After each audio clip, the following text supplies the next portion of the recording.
नमस्कार दोस्तों, आपका स्वागत है मैं YouTube channel B2 math bye Rohit sir पे।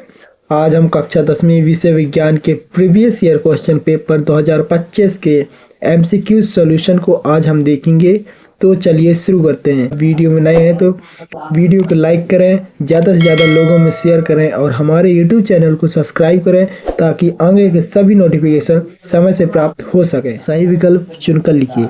इसका पहला क्वेश्चन है, पोटेशियम हाइड्रोक्साइड प्लस H2SO4 मिलके पोटेशियम सल्फेट यानी कि K2SO4 प्लस H2O बनाती हैं। तो यह कौन सी अभिक्रिया है? तो यह जो होगी द्विविस्थापन अभिक्रिया है। इसका कारण क्या है? देखो, इसमें जो है K2OH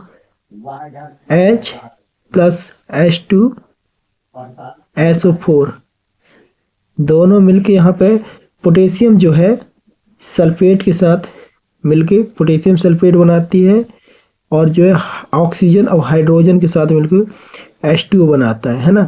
तो इसमें देखा जाए तो दोनों घटकों से दोनों के आयन आपस में एक्सचेंज हो जा रहे हैं। इसका यह द्विस्थापन अभिक्रिया है। इसके बाद दूसरा क्वेश्चन है, कोई विलयन नीले लिटमस पेपर को लाल कर देता है तो इसका संभवतः पीएच मान क्या होगा? तो इसका सही आंसर होगा 1। क्यों? क्योंकि जो है नीले लिटमस पेपर को लाल कौन कर देता है?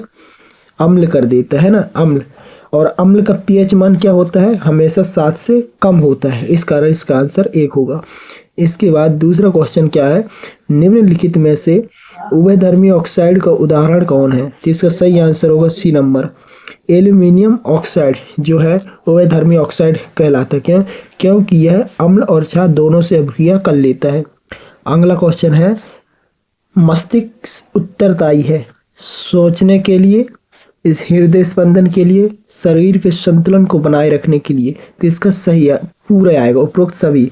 मस्तिष्क जो है सोचने, समझने, हृदय की गति को नियंत्रण करने के लिए, इन सभी के लिए वही उत्तरदायी होता है। इसके बाद पांचवा क्वेश्चन है, निम्नलिखित में से कौन मनुष्य में मादा जनन तंत्र का भाग नहीं है?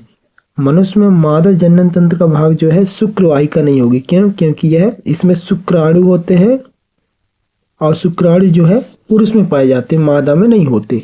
इसके बाद छठवां क्वेश्चन है, अब नेत्र लेंस की फोकल दूरी में परिवर्तन किया जा सकता है। तो इसका सही आंसर होगा C नंबर, पक्षमाभी पेशियों द्वारा। क्यों?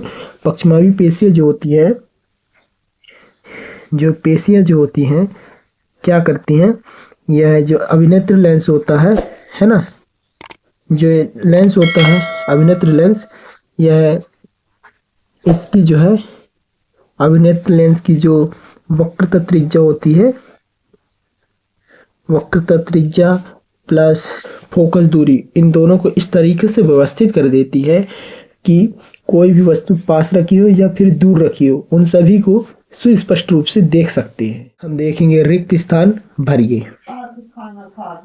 रिक्त स्थान भरिए।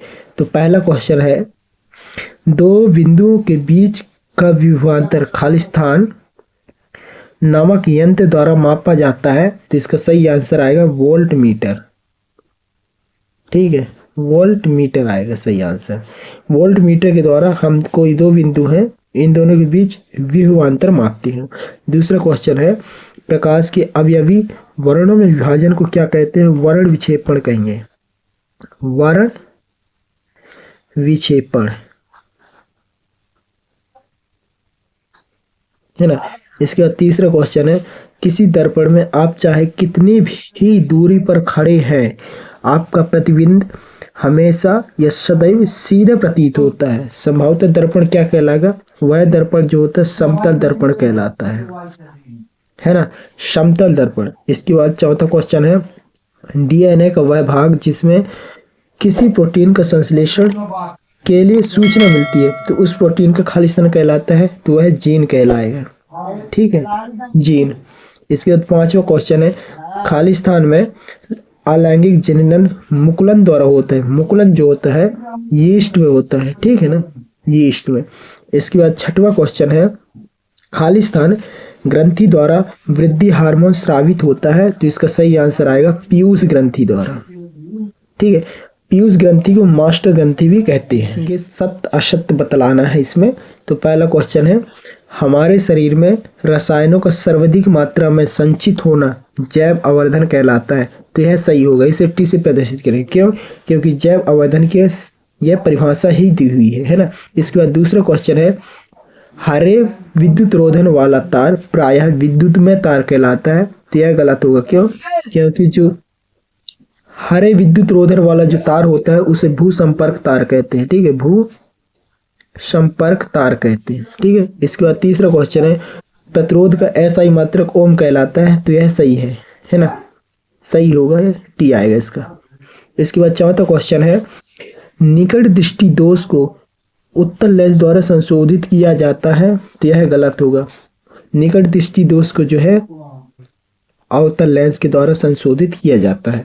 इसके बाद पांचवा क्वेश्चन है, विरल माध्यम में प्रकाश की चाल सघन माध्यम की अपेक्षा अधिक होती है, तो यह सत्य होगा। ठीक है, इसके बाद आखिरी क्वेश्चन है, असंतृप्त हाइड्रोकार्बन से सामान्यतः स्वच्छ ज्वाला निकलती है, तो यह असत्य है। क्यों? असंतृप्त हाइड्रोकार्बन में कार्बन की मात्रा अधिक होती है, जिसके कारण यह काली ज्वाला के साथ तीव्र गति से जलते हैं और जलने के बाद पूर्ण दहन नहीं होता है। इस कारण से स्वच्छ ज्वाला इनसे नहीं निकलती है। देखेंगे सही जोड़ी बनाइए। पहला क्वेश्चन है, ऑक्सीजनित रक्त जो है धमनी से प्रवाहित होता है। ठीक है, इसका सही आंसर होगा धमनी। वी ऑक्सीजनित रक्त जो होता है यह सिरों से प्रवाहित होता है। द्विलिंगी पुष्प जो है गुड़हल होता है। गुड़हल में नर और मादा दोनों के लिंग उपस्थित होते हैं। इसके बाद एक लिंगी पुष्प जो होता है पपीता होता है। ठीक है, अगला क्वेश्चन, संतरा जो होता है इसमें सिट्रिक अम्ल मिलता है। इसके बाद आखिरी क्वेश्चन है, चींटी का जो डंक होता है उसमें मेथनोइक अम्ल उपस्थित रहता है। इस तरीके से हमने आज के सभी एमसीक्यूज को सॉल्व कर लिए। वीडियो अच्छी लगी तो लाइक करें, ज़्यादा से ज़्यादा लोगों में शेयर करें और हमारे यूट्यूब चैनल को सब्सक्राइब करें ताकि आगे के सभी नोटिफिकेशन आपको समय से प्राप्त हो सके।